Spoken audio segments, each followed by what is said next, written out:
Hey guys, before I start this video, please go to the link in the description for my Twitch channel. Hit the sub button, also hit the notification button so you guys know when I go live, and I would appreciate it. Just be that nigga with the bang.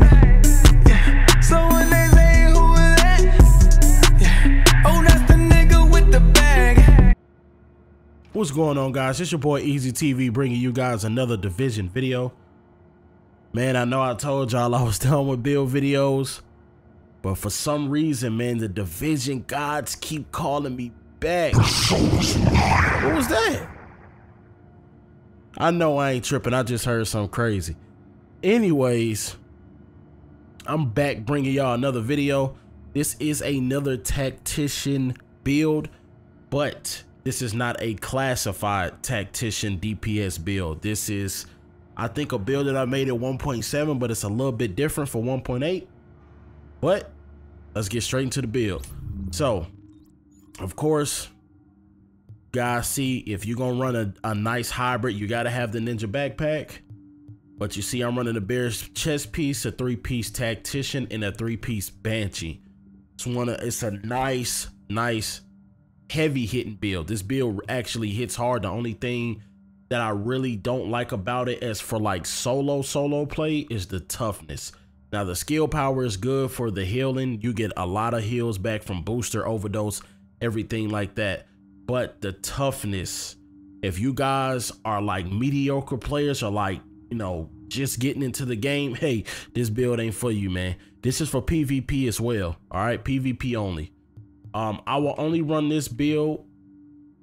I will run this build solo with last stand and skirmish. I would not run this build solo in the DZ. I will run this. You will have to have a healer with this build in the DZ. And it ain't even simple fact because of striker nomad. It's the predator's mark.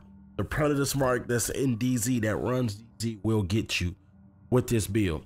But anyways, it's a nice little fun build for y'all. It don't have any gameplay, and we're gonna get straight into it. So I'm running a house, of course. I'm at 340k firepower, 20k gun damage, responsive, deadly, and card counter. There's all the stuff for that. In the LVOA at 17.2, vicious, deadly, and prepared. For the people that don't understand what prepared does, prepared is just like responsive, but I can be far away and I can beam you just as I can hit you just as hard as being up close to you with responsive. So some of you guys take this into consideration. Use prepared on like M4s and LVOAs and stuff and fight people from a distance. And I have that crazy crit chance with this build as well on top of my pulse. So I'm going to hit nothing but yellow numbers against you, and you're going to get beamed, and I have that deadly to back me up on the critical hit damage. All right, so just take that into consideration. And then here's all the mods for that as well. And then of course you got to have the bear's chest piece, the bread and butter of the build. Everybody knows what the bear's chest piece does. It's roll for stam. It has health on it with 9% skill haste and ammo capacity. Now the reason why I'm going with skill haste, because this is also a skill haste build. You can go with exotic damage resilience. I believe you should have at least 33% and up if you're going to run exotic damage resilience. If not, you're still going to take a heavy hit against like 9k stam pred. All right. And then that has 2 stamina mods for health, and then also the tactician mask. Roll for firearms, 10,000 skill power, burn resistance, and that has an electronic mod with skill power. Also the banshee knee pads, that has roll for firearms, skill power as well, and then stamina mod with skill power and a post critical hit damage mod. Also, you gotta have the ninja bike messenger backpack if you're gonna run a nice hybrid, no matter if it's a alpha banshee, pred banshee, TAC banshee, nomad banshee. Everything that's a hybrid with banshee gives you a lot of damage if you can build it correctly. All right, so that's on the low roll for firearms. I wish I had a better one. That's also got skill power on it, ammo capacity. And then that is roll for, it has electronic mods with skill power and 2 post critical hit damage mods. The gloves. Now the gloves, I don't have crit chance because my crit chance when I pulse is already good enough for me. If you guys don't want to run skill haste, you guys can run crit chance. It's roll for electronics, SMG damage, skill haste, and critical hit damage. And then also the Banshee holsters roll for all three has skill haste. Like I said, if you guys don't want skill haste, go with crit chance or health. It's your preference. And then I have a 2% post critical hit damage mod on that as well. Now, if you guys don't want to run a Bear's chest piece, I advise you guys, you can run Vigorous. They always constantly get an over heal from any type of heal that you do. So if you got a booster shot and you know, you got your skill power up. Now, what's going to happen once you get rid of this Bear's chest piece? You're going to drop down to 200k skill power. But I built this build to have 200k skill power once I use any skill. So, you know, once I pop a skill, I still have 200k skill power. So I still have good heals, good pulse, everything like that. So that's on you if you guys want to run that. The only thing I would change about this build, if you guys don't like the toughness, take the electronics off of the gloves.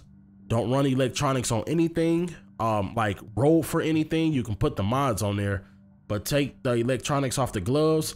Either the backpack or the knee pads, I will roll for health as a major attribute, because right now both of them have skill power as a major attribute, and you're missing a nice little chunk of health from that.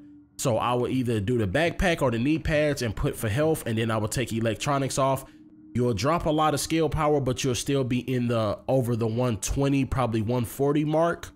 And then you should be still good like that. You'll have enough toughness, and then there should be no problem. All right. Also the talents, the abilities that I'm running, of course, is the booster shot. I like the damage. I get 114 HP heal from that.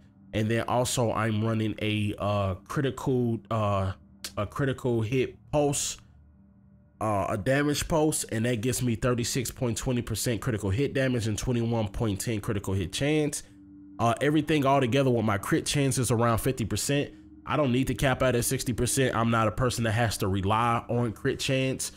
Most of my builds are pretty good, so I don't rely on anything to even, you know, to kill nobody anyways. And then the talents that I'm running is critical save, combat medic, precision, and on the move. If you guys don't want to run critical save, I advise you guys to run triage. This build sits at 40% skill haste. The max is 50. So that triage will help you get your skills back faster. All right. And then I also want to show you guys my numbers. So my numbers, like I said, 28.50% plus the 21.10% is around 50% crit chance when I pulse somebody. And then my crit damage is at 117. It was like 30 something percent. So if I hit somebody with a pulse, I'm like around 50-ish on crit damage when I shoot somebody. So that's actually pretty good. And then I want to actually show you guys what this build does. So of course you don't have the 4-piece tactician to get the stacks, but you have the Bear's chest piece to keep that skill power going. So to get the most damage out of this build, all right, now I'm glad this happened. There's a bug that happens with the house. I don't know if any of y'all noticed that. Y'all see that? My card counter's not working. There's nothing there. No card counter. Let me see if I can reset this. Yeah, and that's a multiplayer bug as well too, where card counter doesn't work and striker stacks doesn't work. But anyways, I'm gonna show y'all how to get the most damage out of this build. So with card counter activated, now it's activated.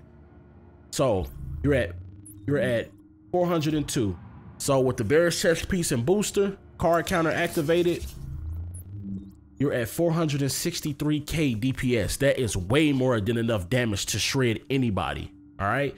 So as long as you hit these skills like you're supposed to, I'm not a player that just pop skills and then, you know, just run around. You have to time your skills right. And then you see how fast my booster come back. So it doesn't take that long to actually come back, and I already got my booster back. Guys, just learn how to pop your skills on point. If you're going to post somebody, just know when you post that person, you're not at 220k skill power no more. You're at 200k skill power. So when you pop booster, it's not as strong as having 220k skill power. But that's all I want to show you guys. If you guys are new, hit that like button. Anybody like the video, hit that like button, that sub button. Also hit the notification button. since I'm a build maker in between time, man, I might just drop little builds here and there, man, because I can't stop making builds for some reason. I always have a creative mind to make builds. But I appreciate you guys rocking with your boy. Like I said, there's no gameplay. I hope this helps somebody out, and I am out.